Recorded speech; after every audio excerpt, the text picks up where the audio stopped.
and Chicago has issued a severe thunderstorm warning for South Central Lee County in North Central Illinois until 4:15 p.m.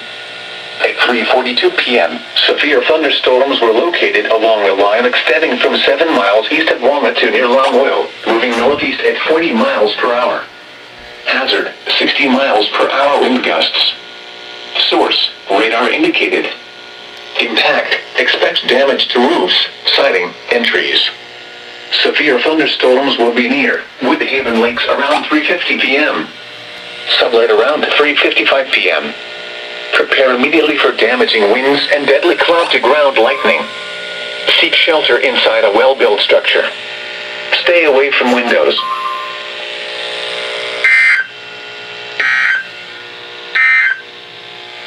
This is Noah's Weather Radio, KZZ 57 in Rockford.